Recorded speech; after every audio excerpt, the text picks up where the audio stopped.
naniniwala ba ang mga kongresistang posibleng protektado ng mga Duterte si Kibuloy? Ella, hindi basta maaaring itanggi ni dating Pangulong Rodrigo Duterte na wala itong kinalaman sa pagtatago ng kontrobersyal na religious leader na si Apollo Kibuloy. Batay ito kay Manila Representative Joel Chua. Anya ang dating Pangulo ang administrador ng Kingdom of Jesus Christ o KOJC compound kung saan sumubok sa mga otoridad si Kibuloy.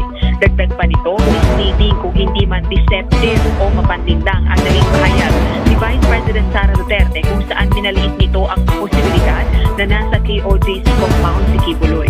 Gusto nito nananawagan ng kongresistang imbestigahan ng mga kinauukulang otoridad ang koneksyon sa compound ng mag-amang Duterte, lalo na't mahirap nilang anyang paniwala ang hindi umano alam ng mga ito kung saan nagtago si Kibuloy. Dapat din anyang papanagutin ang Duterte family kung may ginampanan sa pagbibigay proteksyon kay Kibuloy ng pugante pa ito. Naniniwala naman si Ako Bicol Party List Representative House Assistant Majority Leader Jill Bongbalon na maituturing na kasabwat ang dating punong ehekutibo dahil sa pagkakanlong sa isang pugante.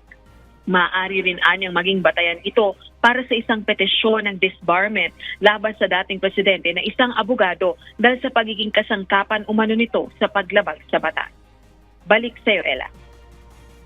Rosalie, may inilabas na bang pahayag ang kampo ng mga Duterte kaugnay sa umunoy pagsuko ni Kibuloy?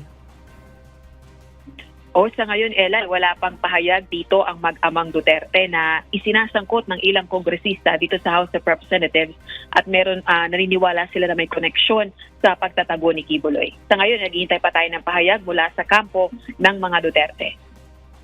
Alright, maraming salamat, Rosalie Coz.